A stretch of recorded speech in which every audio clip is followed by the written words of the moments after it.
estar con ustedes en esta noche, compartir nuevamente la palabra del Señor. Estaba pensando en estos días, mientras meditaba en la palabra que iba a compartir con ustedes, en un dicho que a veces lo repetimos nosotros como un dicho común, pero que verdaderamente es un versículo bíblico. Y a veces nosotros decimos cuando hay algún acontecimiento, nada hay nuevo bajo el sol. Y esas fueron palabras del rey Salomón, ¿verdad? Y me gustaría que las recordáramos. Eclesiastés 1:9. Salomón dijo estas palabras, y vamos a pensarlas en este momento. La historia no hace más que repetirse. Ya todo se hizo antes. No hay nada realmente nuevo bajo el sol. Y así es la vida de cada uno de los hombres, ¿no es cierto? Podemos tener diferentes características porque somos todos diferentes. Nadie es igual a usted ni a mí. Dios nos ha creado únicos. Pero los hechos de la historia, los hechos de la vida de los hombres, todo se repite y vuelve a repetirse nuevamente. Y hay una cosa muy importante que se repite lamentablemente, y es la necedad del hombre frente a Dios. El querer volver a tropezar, el querer volver a rebelarse ante Dios, en querer vivir como Él quiere, como a Él le gusta, y después decir, si Dios existiera no pasaría esto. Si Dios estuviera guiando la historia como dicen que la Biblia dice, no sucedería tal cosa. Pero verdaderamente, Dios está en la historia, Dios la está guiando, Dios es soberano. Pero ¿por qué pasan las cosas? Porque Dios es un Dios que nos ha dado libertad para elegir. Y las cosas que nos pasan son las cosas que nosotros elegimos. Y en esta noche yo quiero que meditemos un poco. Vamos a ir al profeta Malaquías. Es un profeta que no leemos mucho, que no predicamos mucho sobre él, pero en este tiempo que la iglesia ha decidido predicar sobre las profecías, yo me llegué a este profeta para meditar en lo que el Señor tiene para nosotros en esta palabra. Y ha tocado mucho mi corazón. Malaquías quiere decir mi mensajero. Dios envió a Malaquías 400 años antes que Cristo viniera a la tierra. Y lo envió con una misión especial. Cada profeta que Dios envió, lo envió con una palabra y una misión especial. Y a nosotros, para cada uno de nosotros, Dios tiene una palabra especial. Y Él hoy tiene una palabra especial para vos y para mí, a través de Malaquías, el mensajero del Señor. Y si nosotros vamos al capítulo 1 de Malaquías, yo quiero que demos una mirada general nomás sobre el mensaje de Malaquías, que es un profeta que tiene 4 capítulos nomás. Y en el capítulo 1 de Malaquías, en el mensaje que Él nos da, en el versículo 1, el Señor nos está presentando, ¿no es cierto?, que dice, este es el mensaje que el Señor dio a Israel por medio del profeta Malaquías. El pueblo de Israel había sido libertado de haber estado preso del imperio persa. Habían vuelto a la tierra con Nehemías y los profetas que lo acompañaban. Habían reconstruido el templo. Habían vuelto a habitar su tierra después de muchos años de haber estado oprimidos en Persia, a pesar que dentro de todo tenían mucha libertad, y Ciro dejó que ellos volvieran y le dio permiso a Nehemías para que pudiera volver a su tierra, le dio los medios para que reconstruyera el templo, y ellos volvieron y reconstruyeron el templo. Se restauró el culto en el templo, se restauró el servicio de los sacerdotes, se restauró el servicio de los sacrificios, se restauró la ofrenda, ¿no es cierto? Pero ¿qué pasó? Ellos, a pesar de que habían ido cautivos por su necedad, volvieron con costumbres del pueblo pagano en donde habían vivido. Y ellos no estaban atentos, obedientes, guardando la palabra de Dios. Por eso Dios lo manda a Malaquías para que Él les dé nuevamente la palabra. Ahora, ¿hay algo nuevo bajo el sol? La gente hoy escucha la palabra. Todo el mundo se dice ser cristiano. Todo el mundo, la mayoría, aunque hay mucha gente que no, dice creer en Dios y dice que es religioso y se pone nombre de religiones, pero vive como le gusta, como quiere, vulgarmente como se le antoja. Y eso fue lo que el pueblo de Israel y todos los hombres hacemos a través de nuestra vida. Muchas veces queremos vivir como nosotros queremos. Pero ¿dónde está Dios? Y eso es lo que el pueblo le contestó a Dios cuando habló a través del profeta. Vamos a ir al versículo 6 del capítulo 1. Y fíjense cómo reacciona el pueblo cuando Dios habla a través del profeta. Vamos a leer unos versículos desde el 6 al 10. Dice así: el Señor de los ejércitos celestiales dice a los sacerdotes: un hijo honra a su padre y un sirviente respeta a su señor. Si yo soy su padre y su señor, ¿dónde está el honor y el respeto que merezco? Ustedes han tratado mi nombre con desprecio. No obstante, preguntan: ¿de qué manera hemos tratado tu nombre con desprecio? Sigamos leyendo lo que dice la palabra en los otros versículos. Mostraron su desprecio al ofrecer sacrificios contaminados sobre mi altar. Entonces preguntan: ¿cómo hemos contaminado los sacrificios? Los contaminaron al decir que el altar del Señor no merece respeto. Fíjense, los sacerdotes, que eran los encargados de guiar al pueblo a los pies de Dios, estaban haciendo las cosas mal. No estaban enseñando y guardando los sacrificios que Dios había pedido que ellos hicieran. Y si nosotros seguimos leyendo los versículos, vemos que ellos presentaban animales imperfectos, rengos, ciegos, desperfectos. Cuando Dios pedía que la ofrenda que debía presentarse en el altar debía ser de un animal perfecto, puro. Entonces los versículos siguientes el Señor les dice: si ustedes le llevaran un regalo a un rey que fuera un animal rengo, un animal imperfecto, ¿qué diría el rey? Y a mí ustedes me presentan para pedir perdón por sus pecados un animal imperfecto. Quiere decir que a pesar de los años que habían estado cautivos, a pesar de los años que ellos habían sufrido, no habían aprendido a obedecer al Señor y querían seguir viviendo como querían. Y encima se enfrentaban al Señor. Eran como los hijos rebeldes. ¿Vieron cuando hay un hijo rebelde y ustedes les dicen: no debes hacer esto?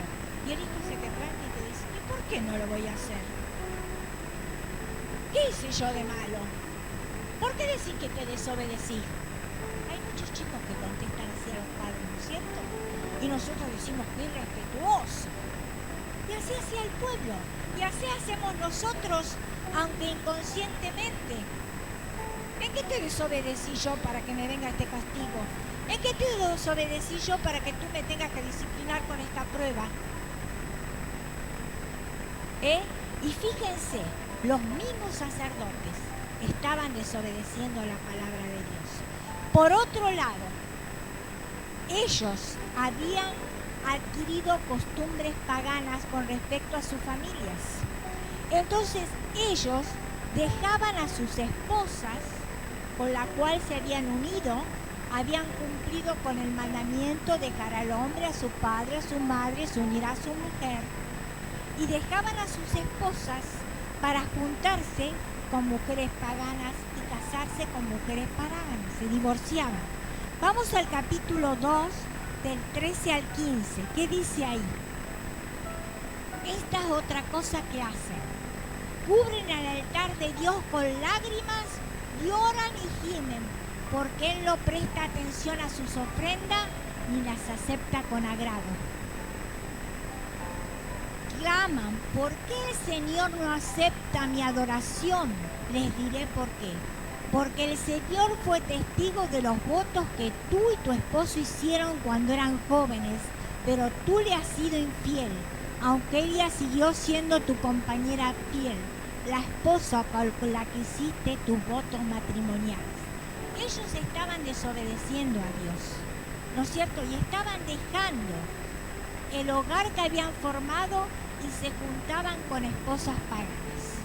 Y entonces ellos iban y presentaban su sacrificio. Venían al altar y lloraban, pedían perdón. ¿Les suena algo eso? ¿Les suena algo eso? Hoy hacemos lo mismo. Todos los domingos nos venimos al altar a pedir perdón al Señor. Pero el pecado se repite. A lo mejor no es este pecado.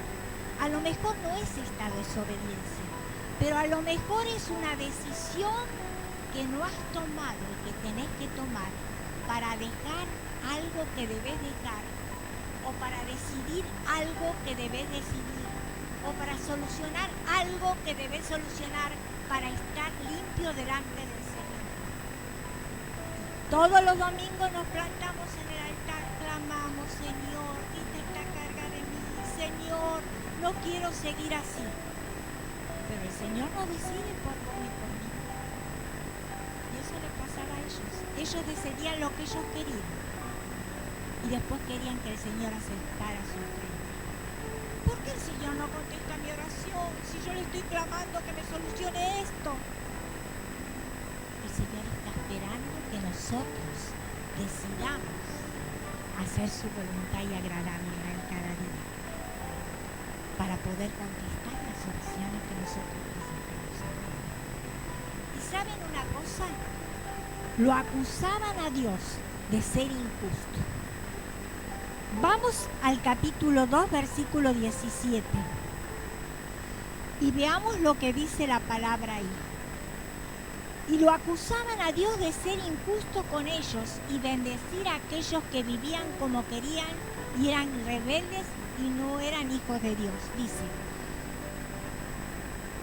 ustedes han cansado al Señor con sus palabras.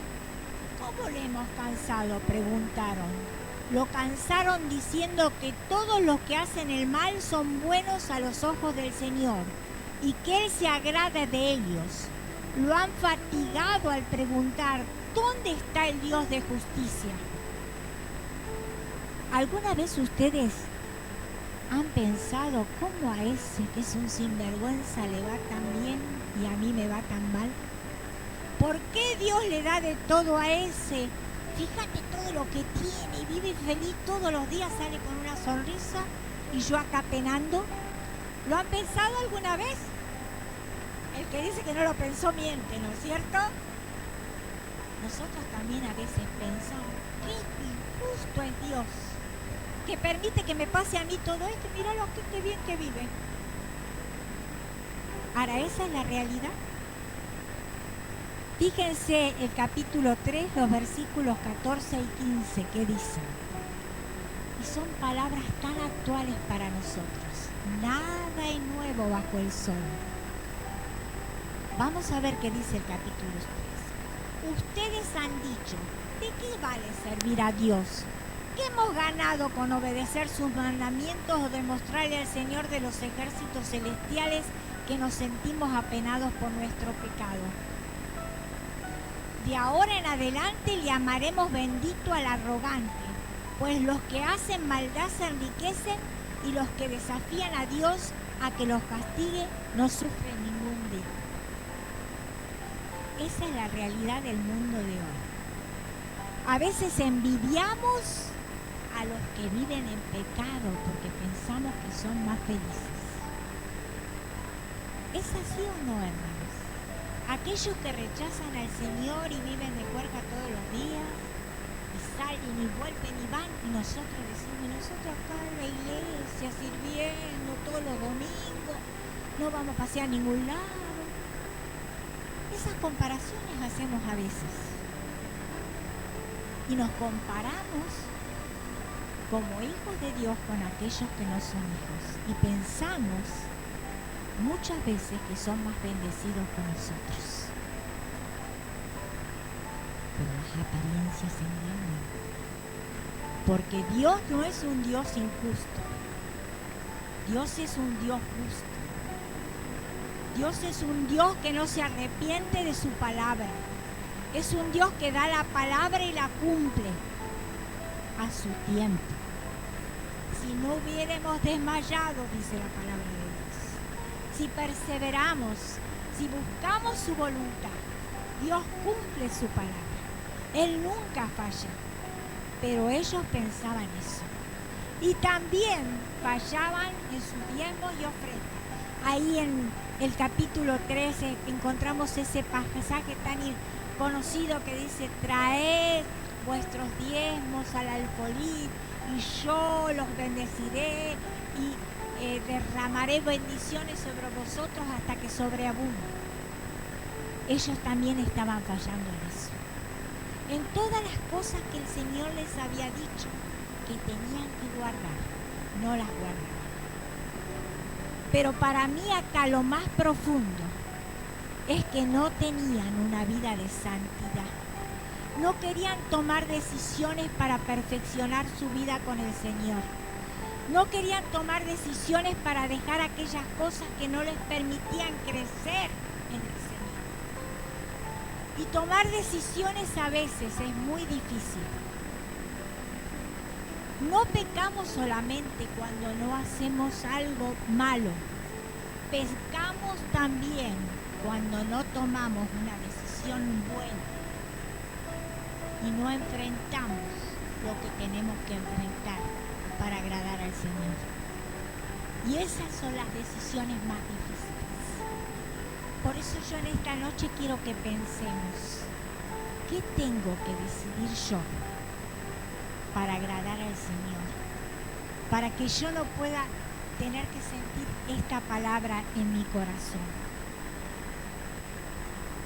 El Señor nunca hace nada, ni por mí, ni por vos, que nosotros podamos hacer. Si yo puedo hacer algo, el Señor no lo va a hacer por mí. Yo lo tengo que hacer. Él me da los medios, me da la fuerza, me da el poder, me da la autoridad para decidir a través de su palabra. Pero yo tengo que hacerlo. Y eso es lo que más nos cuesta en la vida. Y eso es lo que impide muchas veces que el nombre del Señor sea glorificado en nuestra vida a través de las decisiones. Y saben que a veces no solo perjudicamos nuestra vida cuando no decidimos lo que tenemos que decidir, perjudicamos la vida de nuestra familia, perjudicamos la vida de nuestros hijos, ¿no es cierto? A veces nosotros no tomamos decisiones en nuestra familia y nos dejamos estar. Mis chicas se ríen, ¿no? Porque cuando yo les digo, hay que tomar una decisión ahí en esos hijos, ellas se ríen y dicen, ya sé lo que me va a decir. Ya sé lo que me va a decir. Pero a veces le hacemos tanto daño a nuestros hijos, teniéndolos en la casa, malcriándolos, hombres de 30 años que tenemos ahí malcriándolos y manteniéndoles. Y no les damos un futuro porque no les exigimos que se vayan a trabajar. Eso es pecado, porque no decidimos lo que Dios nos ha dicho. ¿No es cierto? Eso es un ejemplo, pero es un ejemplo muy común hoy, ¿no es cierto? Los hijos que se quedan en la casa del papá y no se mueven, y llegan los nietos y también se quedan en la casa del papá, y así nos vamos quedando todos, ¿no es cierto? Y no progresamos, no gozamos de la libertad, y así con las otras cosas. No dejamos las cosas que tenemos que dejar. Tenemos la monotonía de la vida y seguimos con las malas costumbres, las malas decisiones.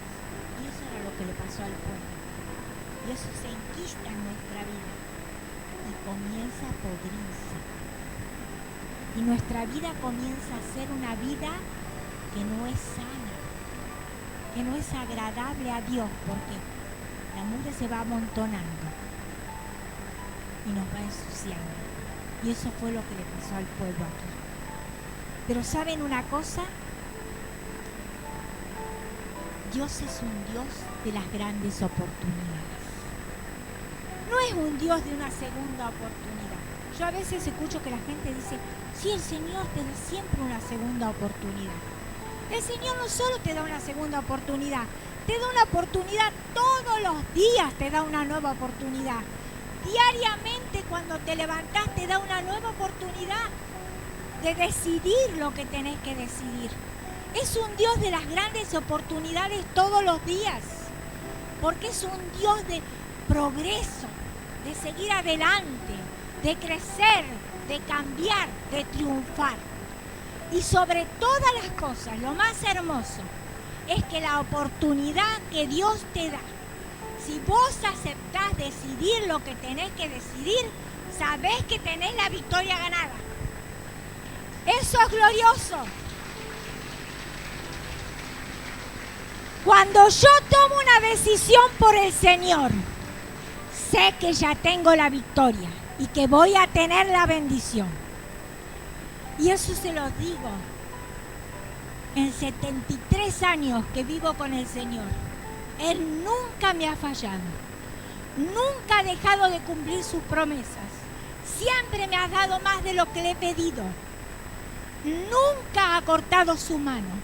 Y cuando yo he tenido que decidir cosas dolorosas, Él me ha dado el triunfo y ha estado conmigo siempre. No estoy hablando algo que no conozco, estoy hablando lo que he vivido yo en mis 73 años. Y Dios nunca me falló. Por eso yo te digo hoy, toma las decisiones que tenés que tomar. Y ahora vamos a ver hermosas promesas que Dios tenía para el pueblo y las tiene hoy para nosotros. Dios es un Dios de promesas hermosas, un Dios de promesas fuertes, profundas, que nunca nos van a faltar.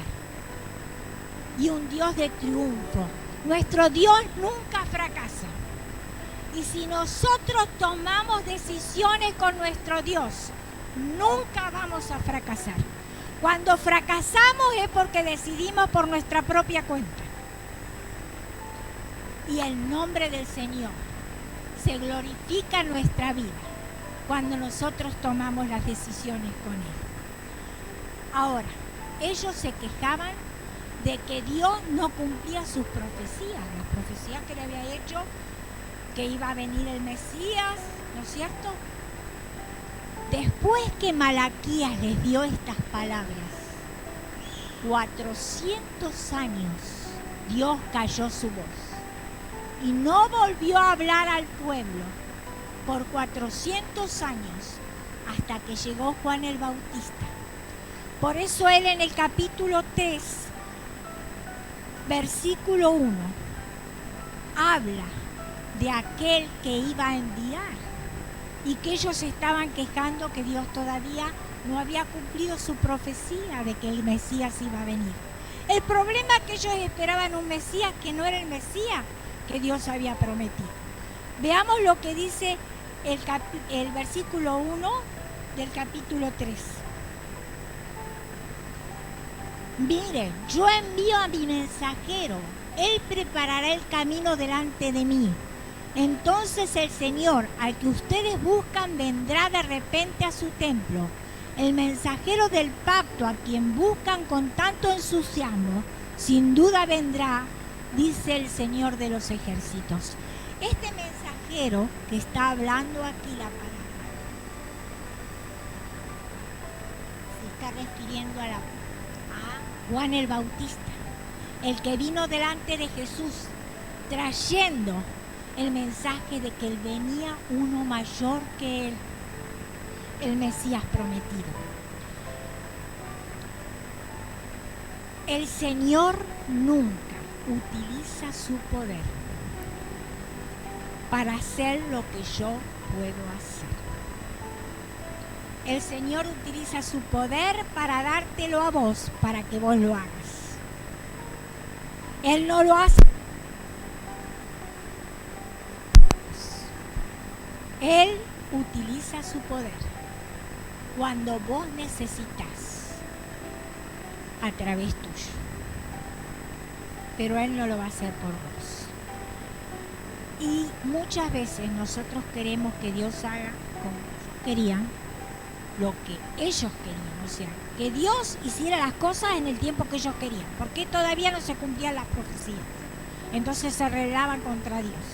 Porque había infieles que vivían bien y se rebelaban contra Dios. Y muchas veces nosotros queremos que Dios haga las cosas que nosotros queremos hacer. Ay, Señor, yo quiero que vos me des esta persona porque es la persona que a mí me gusta, es la persona que yo quiero, es la persona que yo necesito. El problema es si es la persona que verdaderamente Dios piensa que es lo bueno para vos. Y muchas veces vivimos atados a relaciones, a personas, a amistades que nos esclavizan y crean cadenas. Nos crean cadenas que nos tienen aprisionados en cosas que no le agradan a Dios y no somos capaces de romperlas. Para eso actúa el poder de Dios. Para que nosotros rompamos las cadenas que nos tienen atados a cosas que no nos permiten vivir libres y seguir avanzando. Parece que vamos a ir adelante, queremos dar un paso adelante y parece que nos tiran de atrás. Y en vez de seguir adelante, ¿saben que una cosa? Cuando uno no va para adelante, no es que se queda parado, es seguro que va para atrás. Es seguro que va para atrás. Nunca se va a quedar parado donde está. Si usted no avanza, usted retrocede. Nunca se queda en el mismo lugar. Entonces, ese es el Dios que quiere utilizar el poder para hacernos avanzar. Vamos al Nuevo Testamento, a Mateo capítulo 12, versículo 9. Y yo quiero que veamos ahí, cuando el Mesías ya estaba en la tierra y Él obró milagros, mostró su poder, manifestó su gloria a través de los hechos. ¿No es cierto? Él hablaba a través de lo que hacía. Él enseñaba a través de lo que hacía. ¿Cómo enseñamos nosotros? ¿Cómo hablamos nosotros? ¿A través de lo que hacemos? Y Él entonces mostró su poder en un hombre, en la curación de un hombre que tenía una mano seca, dicen algunas traducciones. Una mano seca, una mano que no le servía para nada. Era como si tuviera un palo duro en su cuerpo. El hombre nunca le había podido usar esa mano. Luego Jesús entró en la sinagoga de ellos, hablando de los fariseos que habían estado perturbando al Señor y que lo estaban siguiendo para ver si podían encontrar algo en lo cual pudieran hacerlo caer y pudieran tomarlo preso y pudieran sacarlo del medio. Y allí vio a un hombre que tenía una mano deforme. En el original es una mano que no tenía utilidad, que no la podía mover. No la podía mover la mano. ¿No es cierto? Tenía su brazo duro. Los fariseos le preguntaron a Jesús: ¿permite la ley que una persona trabaje sanando en el día de descanso? Esperaban que él dijera que sí para poder levantar cargos contra él. Ellos lo venían siguiendo y ellos eran los que enseñaban la ley. Recuerden eso. Pero ellos habían metido un montón de reformas, costumbres y cosas que verdaderamente la ley no los tenía. Entonces, si no era una cosa de muerte, o sea que este hombre podía morir porque Dios no tocaba su mano, no tenía necesidad de hacerlo en día sábado. ¿No es cierto? Decían ellos. Entonces, ¿por qué le iba a curar la mano en día sábado? Miren qué prioridades tenían en la vida estos doctores de la ley. Sigamos leyendo. Si tuviera una oveja y esta oveja cayera en un pozo de agua en el día de descanso, ¿no trabajarían para sacarla de allí? Por supuesto que lo harían, dijo el Señor. Sigamos leyendo.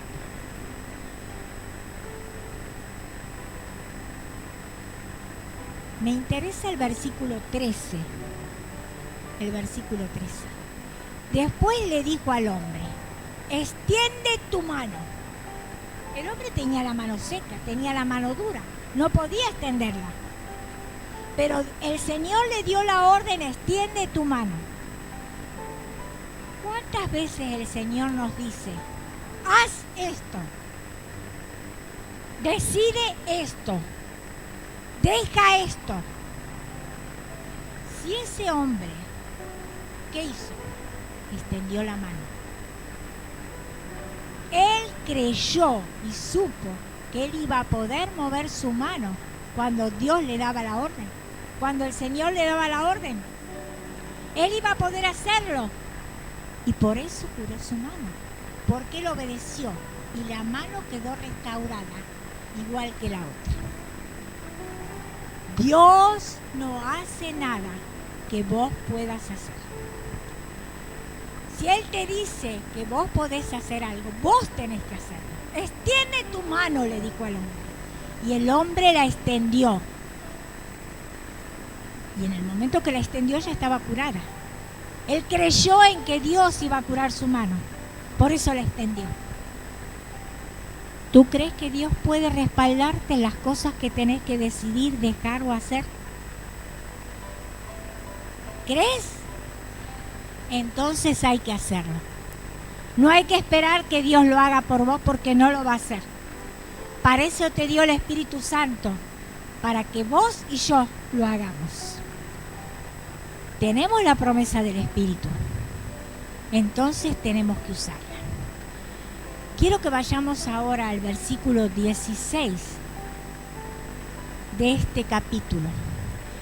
Y ahí hay una promesa hermosa que Dios le hizo a través del profeta Isaías a Jesús, nos hace a nosotros.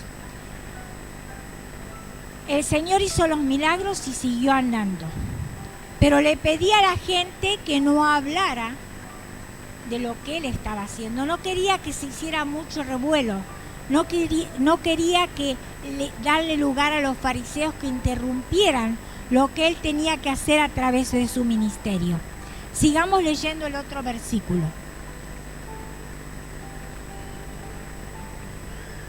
Por eso se cumplió la profecía de Isaías acerca de él. Y ahora escuchen la profecía de Isaías acerca de él. Miren a mi siervo al que he elegido.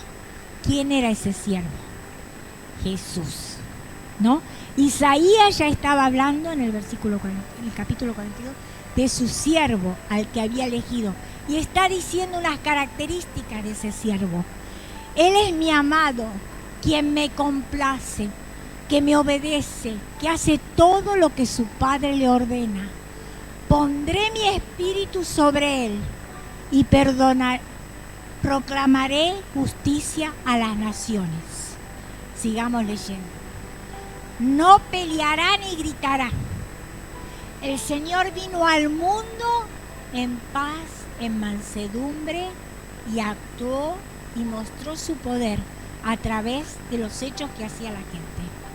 Ni levantará su voz en público.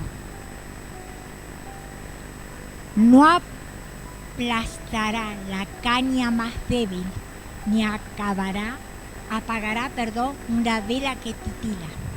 Al fin hará que la justicia salga a victoria. No aplastará la caña más débil. Cuando habla de esta caña, es una caña que crecía a las orillas del río y era una caña fina con la cual hacían flautas. Cuando la caña se rompía ya no podían fabricar las flautas, ¿no es cierto? Y él entonces está hablando de esa caña que puede quebrarse, de esa caña débil, de esa luz que puede apagarse. Pero él dice que el Señor no la va a aplastar, no va a apagar la luz, ni va a quebrar, ni va a pisotear la caña. Veamos lo que dice después, el otro versículo. Y su nombre será la esperanza de todo el mundo. El otro versículo. Luego llevaron a Jesús a un hombre ciego y mudo que estaba poseído por un demonio. Jesús sanó al hombre para que pudiera hablar y ver. Ahí volvió a hacer él la obra. No aplastó la caña, sanó al hombre.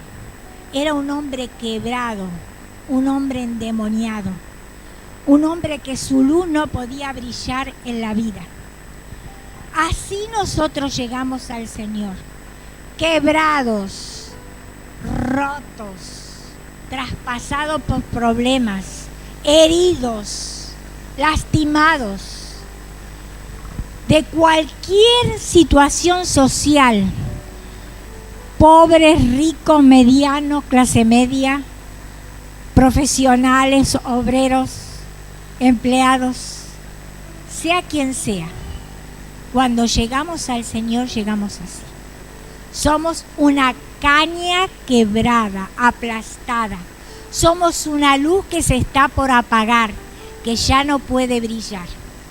Pero tenemos su promesa desde Isaías. Él no nos va a aplastar. Él no nos va a desechar. Él no nos va a empujar. Él va a dar esperanza, dice su palabra. Él va a dar poder y victoria a nuestra vida. Él va a restaurar nuestra vida si nosotros queremos hacerlo. Él va a sostener esa caña para que no se quiebre. Y es hermoso pensar que nosotros podemos estar en pie, podemos trabajar, podemos andar, podemos sostenernos, podemos triunfar, porque confiamos en la promesa que Él no va a apagar nuestra luz, ni va a quebrar nuestra vida. Él nos va a sostener y nos va a dar el triunfo. Y hay otra promesa en estos versículos que yo quiero que la veamos antes de terminar. En Malaquías capítulo 3, volvemos a Malaquías, versículo 16 al 18. Ahí están las profecías de la segunda venida del Señor. Y Él está hablando a los hombres que se habían rebelado, que no le querían obedecer y que le estaban sacando en cara que no era justo. Les está hablando de lo que va a pasar en su segunda venida. Y miren lo que dice. Había muchos que no querían seguir obedeciendo al Señor, pero fíjense lo que dice ahí. Entonces los que temían al Señor hablaron entre sí y el Señor escuchó lo que dijeron. En la presencia de Él, escuchen bien, escribieron un rollo de memorias para registrar los nombres de los que temían al Señor y que siempre pensaban en el honor de su nombre. Hicieron una lista de todos aquellos que obedecían al Señor que temían al Señor. Sigamos en el otro versículo. Ellos serán mi pueblo, dice el Señor, de los ejércitos celestiales. El día que yo venga para juzgar, serán mi tesoro especial. Les tendré compasión, así como un padre le muestra compasión a un hijo obediente. Aquí hay dos cosas importantes. Por eso yo titulé el sermón de hoy, Soy un tesoro especial. Yo sé que yo soy un tesoro especial para el Señor. Puedo ser muy mal pulido todavía, pero soy su tesoro. Esa promesa no falla. Si vos, fíjense, hicieron una lista de todos aquellos que obedecían y respetaban el nombre del Señor. ¿Y saben qué dice Apocalipsis 3:5? Vamos a Apocalipsis 3:5 para ir terminando. Todos los que salgan vencedores serán vestidos de blanco. Nunca borraré sus nombres del libro de la vida, sino que anunciaré delante de mi Padre y de sus ángeles que ellos me pertenecen. Y Apocalipsis 20:12 al 15 y 15 que dice: vi a los muertos tanto grandes como pequeños, de pie delante del trono de Dios. Los libros fueron abiertos, entre ellos el libro de la vida. A los muertos se les juzgó de acuerdo a las cosas que habían hecho, según las que estaban escritos en el libro. ¿Está tu libro escrito en ese libro de la vida? ¿Está tu nombre escrito en ese libro de la vida? ¿Saben cuándo tu nombre se escribe? Y Él nos ha dicho que nunca lo va a borrar, porque la salvación no se pierde, es eterna. Podés ser un hijo desobediente, podés vivir en las consecuencias de tu desobediencia, pero tenés la salvación y tu nombre no se va a borrar. Cuando vos confesás tu pecado, reconoces al Señor, le recibís como tu Salvador, tu nombre está escrito en el libro de la vida. Y ahí comenzás a ser su especial tesoro. A lo mejor no sos muy pulido como yo, pero sos su especial tesoro. Y saben una cosa, yo me acuerdo siempre de una canción que mi mamá me enseñaba cuando yo era chiquita, que decía: con pluma de oro escrito está, escrito está, escrito está. Con pluma de oro escrito está tu nombre más allá, más allá. Tu nombre escrito está. Nunca me la olvidé. Tenía 3 años cuando mi mamá me la enseñó. Pero esa es la promesa que Dios tuvo para mí y tiene para vos. Sos un especial tesoro para Él. Y Él quiere que vos no te quiebres. Él quiere que seas una caña recta, fuerte, una luz que brille, que todo el mundo pueda ver. Él quiere que tú decidas lo que tienes que decidir, dejes lo que tienes que dejar y hagas lo que tienes que hacer. Y Él cumple su promesa. Es hermoso pensar que mi nombre está escrito en el libro de la vida. Si aún no has escogido al Señor, piensa en escogerle y Él va a poner tu nombre y nunca va a ser borrado. Él va a perdonar tus pecados, va a escuchar tu voz y vas a ser su especial tesoro.